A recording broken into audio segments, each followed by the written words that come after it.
Dear students, now we are going to study our fifth chapter, Theseus and the Minotaur first.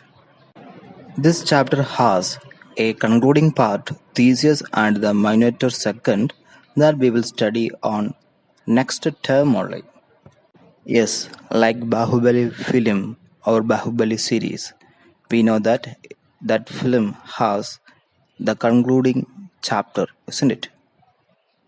Bahubali, the conclusion. Anyway, likewise, this chapter also has two parts. Let's go on first part. Long ago, Athens in Greece was ruled by a king named Pythius. He had a son by the name of Aegeus. One day, Aegeus met a lovely maiden in a faraway countryside of the kingdom. Her name was Aethra. Aegeus fell in love with Aethra. She too liked Aegeus, as he was as brave as a lion and also intelligent. Soon they were married and a son was born to them. They named him Theseus. By analyzing first paragraph itself, we can see lot of characters, isn't it? Pythius, the king of Greece, and he has a son named Aegeus, isn't it? So one day, Aegeus met a lovely maiden and her name was Aethra, and he married Aethra also. And after many days, they got a son named Theseus. Moving on, Aegeus could not stay long with Aethra. He was called to Athens by his father. Before departing for Athens, he took Aethra to a nearby hilltop. There he dug a pit and buried his sword and sandals. After covering the pit with a huge boulder, he said to her, "When our son is able to move this rock, send him to me, and he will be my heir. I will recognize him by these items of mine." So one day, Aegis took Aethra to a high mountain area and made a pit there. So he removed sands and replaced his sword and sandals and covered with a big rock. And he said that when our son Theseus became younger or when he grown up, he need to bring all these my items and show to me, and I will make him as the new king. Moving on, with these words, Aegeus departed for Athens.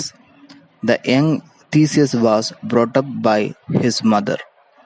After his 12th birthday, Aethra would take Theseus to the pit on the hilltop every year.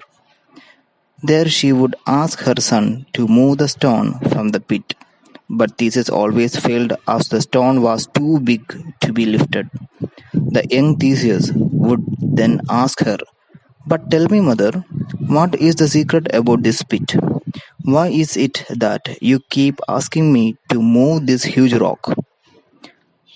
When you manage to move that stone, I will tell you," Aethra would always answer. So actually, after 12th birthday, every year, Aethra, mother of Theseus, took him to the mountain and asked him to remove the rock, but always he failed for removing that. Moving on the 18th birthday, Theseus and his mother came to the hilltop as usual. Theseus was now a young man, strong and wise.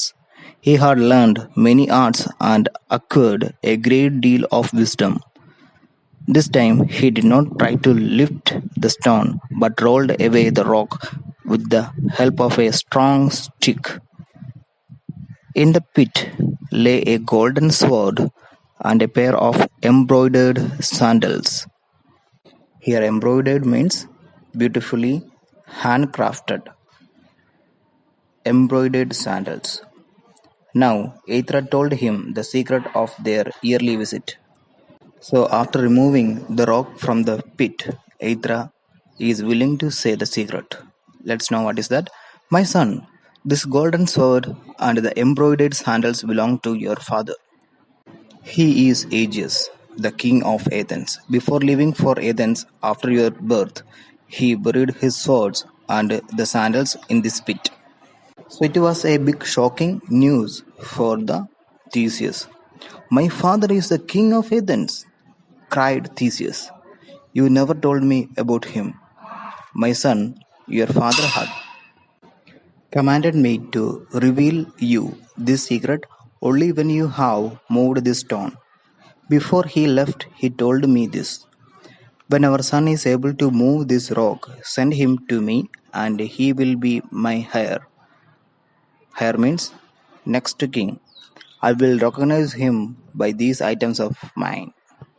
Now, my son, take your father's sword and sandals and leave for Athens at once, said Aethra to her son. Immediately, Theseus took the sword and the sandals and set out for Athens. To reach Athens, Theseus had to travel through dense forest full of wild animals and robbers. But Theseus was not afraid. He was strong and brave. He was an excellent swordsman. That means he is a good fighter also.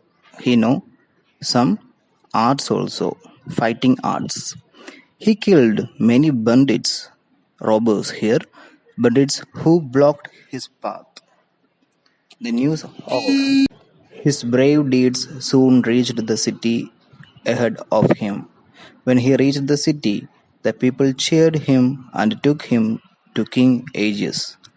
When Aegeus saw the sword and sandals, he got up from his throne and ran to embrace his son. Throne means here chair, and he moved towards to his son and hugged him. My son, my dear son, I have been waiting for you. I am so glad to see you, my son, he said to Theseus. The throne is yours, you are my heir. Let me show you to my people. So saying, he ran out of the palace, showing his son to everyone. Theseus had been in the palace for a few days when he heard the sound of weeping and wailing from the streets. So Theseus ran to his father to find out cause of the trouble. Father, why are the people weeping and wailing? Asked Theseus. So Theseus, when he reached at Hades' palace, he could understood that people has a problem there. So he replied, Father replied, Aegis replied like this. One day there was a fierce battle between Athens and Crete. Crete is the another country or another group of people, said Aegis to his son. We were defeated. The ruler of Crete, King Minos, agreed to give us peace on one condition. Every year we have to send him 7 maidens and 7 young men. Today, the messengers have come from King Minos, demanding the yearly gift. What was that yearly gift? 7 maidens and 7 young warriors from that country have to be there in Crete. 7 maidens and 7 young men of this city will be chosen by lot. This is the reason why people are weeping and wailing, my son. What happens to these men and maidens we send? Asked Theseus. King Minos has a terrible monster called Miniature. Actually, it is not miniature, it's Minotaur. He is fierce and wicked beast, half bull and half man. He lives in a maze near the palace, and every year he eats 7 maidens and 7 young men. Father, I shall be the 7th young man, said Theseus to his father.